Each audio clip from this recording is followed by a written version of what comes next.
कैसे हैं सभी दगड़िए। आज मैं ये वीडियो को जल्दी डाल दे रहा हूँ।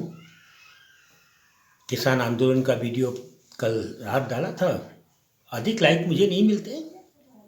शेयर करो, मुझे लाइक करो, ये सब्सक्राइब मैं नहीं कहता, मैं अपना काम करता हूँ। फिर भी लोग देखते हैं, कम देखते हैं पूरा देखते हैं। यही मेरी प्रसन्नता है। खैर मित्रों, अपनी भाषा में कहूँ तो परसों की बात है, कल का दिन छोड़कर, बीते हुए कल का दिन छोड़कर सर्वोच्च न्यायालय की एक बेंच में उमर खालिद की एक याचना पड़ी हुई है और याची के रूप में उमर खालिद ने जमानत मांगी है। बहुत लंबा समय हो गया, बहुत लंबा। एक सनी देओल की फिल्म थी ना कि तारीख पे तारीख, तारीख पे तारीख। कई लोग जो सजा याफ्ता हैं उनको 15 दिन 20 दिन की पैरोल मिल जाती है इस देश के अंदर, और एक याची जो जेएनयू का छात्र रहा है और वो याची याचना करता है कि साहब उसको जमानत दे दी जाए। उमर खालिद ने विनम्रता से, बहुत विनम्रता से सर्वोच्च न्यायालय की उस बेंच से अपनी याचना वापस ले ली है। सर्वोच्च से याचना वापस ले ली है। कोई भी आदमी याचना वापस तभी लेता है जब वो ना उम्मीद हो जाता है। खालिद के वकील ने कहा है कि हम नीचे की अदालतों में जहाँ केस चल रहे हैं, हाईकोर्ट आदि में, वहाँ लड़ेंगे, जीत के आएंगे, क्योंकि मुकदमे को हमें मालूम है कि हमने जीतना है। लेकिन अब हमें विश्वास नहीं रहा है कि हमें सुप्रीम कोर्ट से जमानत मिलेगी, इसलिए हम अपनी याचना को ही वापस ले लेते हैं। पता नहीं आप क्या समझते हैं, लेकिन मुझे लगता है कि उमर खालिद ने बेंच से अपनी याचना वापस लेकर बहुत बड़ा सवाल तो उस बेंच पर खड़ा कर दिया है। खैर 3 दिन पहले सुप्रीम कोर्ट से एक निराशा भरा संदेश बाहर आता है याची द्वारा याचना वापस लिए जाने का। लेकिन बीते दिन, बीते रोज यानी कल, हमारी भाषा में कल, एक महत्वपूर्ण फैसला 5 न्यायाधीशों की बेंच से सामने आया है। और वो फैसला इलेक्ट्रल बॉन्ड जो है, सबसे पहले जो खबर सामने आई थी या जो चीज, जो संवाद सामने आया था, वो 2017 में आया था कि एक ऐसा, मतलब देश के 5 महत्वपूर्ण कानूनों में संशोधन करके कि साहब एक ऐसा कानून बनाया गया जिसमें कंपनियां राजनीतिक दलों को गुप्त दान दे सकती थी, और शर्त ये थी कि आरटीआई के दायरे में भी आपका दान नहीं आएगा। और उस, क्योंकि समझौता गुप्त था, दान गुप्त था, तो हो सकता है कि बहुत सी चीजें और भी गुप्त रही हों। पूरे देश का मैं समझता हूं कि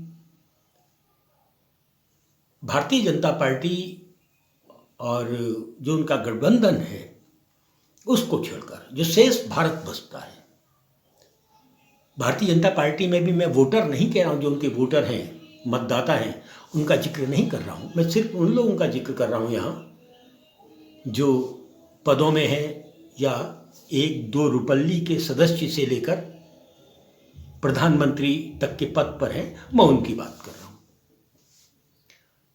वो इस बात को समझ रहे थे कि हमने जो कर दिया है ये बहुत बड़ा काम है, और जनता को बताया गया कि देखो हम चुनाव में सुधार के लिए सब कुछ कर रहे हैं। जबकि चुनाव में सुधार के लिए जनता सिर्फ एक मांग कर रही है कि ईवीएम हटा दो, बहुत बड़ा सुधार स्वतः हो जाएगा। लेकिन इस पर मैं कभी आऊंगा। इधर क्योंकि मामला तो कोर्ट में था, और कोई साधारण लोग, मतलब मैं कहूँ कि डेमोक्रेसी में जिनको एक सम्मानित कहा जाता है, सम्मानित वकील जिनको कहा जाता है, वो इस केस को लड़ रहे थे। कपिल सिब्बल, प्रशांत भूषण, बड़े नाम हैं, बड़े। कपिल सिब्बल हो सकता है राजनीतिक रूप से हो, प्रशांत भूषण, सदानंद हैं एक, आसफ साहब, ज्ञान पारासर और विजय अंसारी। ये बड़े बहुत बारीकी से इस केस को लड़ रहे थे। लेकिन इस बीच में जो सुप्रीम कोर्ट के फैसले सामने आ रहे थे और जिस तरीके से सुप्रीम कोर्ट निंदा भी कर रहा था घटनाओं की और क्रियाकलापों की, लेकिन फैसले देने में हाई कोर्ट के ऊपर या छोटी अदालतों पर डाल दे रहा था। महिला खिलाड़ियों को लेकर भी सवाल उठे थे, आदि आदि आदि बहुत से सवाल। तो लोगों को उम्मीद नहीं थी कि इलेक्टोरल बॉन्ड को लेकर कोई ऐतिहासिक फैसला आएगा, उम्मीद नहीं थी। लेकिन कल अचानक जब सर्वोच्च न्यायालय ने बहुत बहुत ऐतिहासिक फैसला सुनाया, तो 3 दिन पहले जो निराशा, सिर्फ एक याची की याचना को लेने पर, वापस लेने पर जो निराशा पूरे देश के लोकतंत्र में फैल गई थी, लोकतंत्र शब्द कह रहा हूं मैं यहाँ, तो वो थोड़ा एक कहते हैं अंधेरे बंद कमरे में रोशनी की लकीर। तो कल सर्वोच्च न्यायालय के इस फैसले में, और फैसला महत्वपूर्ण है। एक तो महत्वपूर्ण ये है कि चुनाव आयोग को आदेश है कि अब तक कुछ बॉन्ड तो वापस कर दिए जाए जिनकी समय सीमा है, बाकी जिनकी समय सीमा नहीं हो, जनता को बताया जाए कि किस पार्टी को कितना बॉन्ड दिया गया था।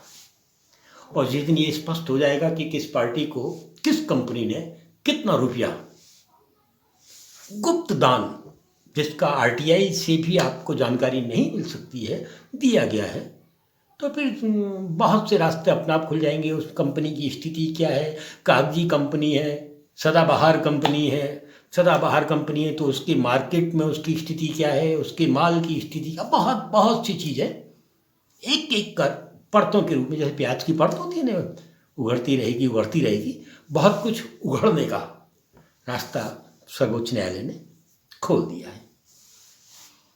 इस फैसले को लेकर बहुत लंबे समय के बाद फिर एक बार सर्वोच्च न्यायालय को सैल्यूट करने का दिल तो हो ही रहा है। उम्मीद है कि जैसे ये फैसला अभी आया है, लोकतंत्र को जिंदा रखने का फैसला है, वैसे ही बहुत जल्दी फैसला ईवीएम को लेकर भी आएगा, ये भरोसा कल ही जगह है। खैर, क्योंकि चुनाव जब ये इलेक्टोरल बॉन्ड लाया गया तो कहा गया, हम ये सीधे सीधे कहा गया था उस समय, एक वो क्या कहते थे कि चुनाव में बहुत बड़ी धांधली होती थी, बूथ लूट लिए जाते थे, इन सब का सुधार इलेक्टोरल बॉन्ड से होगा। जब ये इलेक्टोरल बॉन्ड सामने आ रहा था तो राहुल गांधी ने एक वही बयान दिया था जिसको कल सर्वोच्च न्यायालय ने स्वीकारा है कि एक बहुत बड़ा आर्थिक अपराध, जघन्यतम, सर्वोच्च न्यायालय की भाषा में कहें तो इलेक्टोरल बॉन्ड के माध्यम से सरकार ने बहुत से रास्तों में 5 कानून बदलकर जघन्यतम आर्थिक अपराध के रास्ते खोले थे। मनी लॉन्ड्रिंग, जिसमें अगर कोई पकड़ा जाए तो भी जमानत नहीं होती है, बहुत से लोग हैं जेलों में, और इसको राहुल गांधी ने कहा था मनी लॉन्ड्रिंग बढ़ेगी। सुप्रीम कोर्ट ने भी स्वीकार लिया है। हम ये नहीं कह रहे हैं कि अब सबको मनी लॉन्ड्रिंग में पूरी की पूरी सरकार को अंदर कर दो, क्योंकि कुछ दिन पहले तो सुप्रीम कोर्ट ने ही एक मामले में, दिल्ली के मामले में कहा था कि सरकार पर मुकदमा क्यों नहीं, इसी मनी लॉन्ड्रिंग को लेकर। तो खैर, ये जो फैसला है उसका सम्मान आज पूरा देश ही नहीं, अंतर्राष्ट्रीय स्तर पर भी सर्वोच्च न्यायालय ने भारत के न्याय कानून जिस पर से विश्वास हटता जा रहा है, बहुत तेजी से विश्वास हटता जा रहा है, उसकी साख कुछ समय के लिए तो बचा ही ली है। क्योंकि अतीत और यतीत दो धुरियां हैं। हम जब अतीत और अतीत से यतीत की बात करते हैं तो चीज़ें छुपती हैं, दिखती हैं, नेपथ्य में जाती हुई दिखती हैं। बहुत से सवाल उसमें हैं।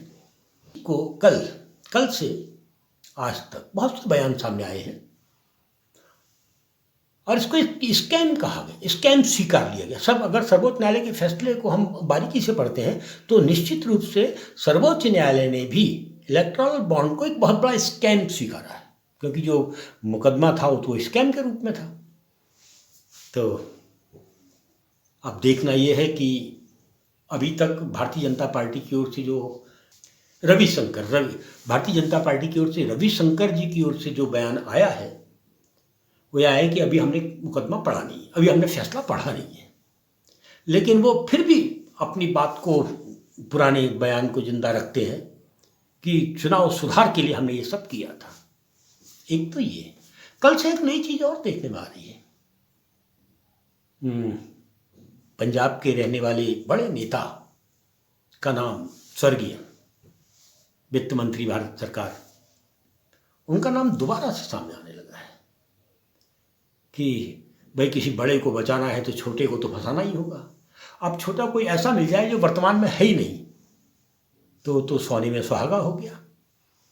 तो देखिए आगे देखिए होता है क्या। वैसे जब सर्वोच्च न्यायालय ने कहा कि चुनाव आयोग में हम भी होंगे, ये नियम है, तो रातों रात संशोधन हुआ था।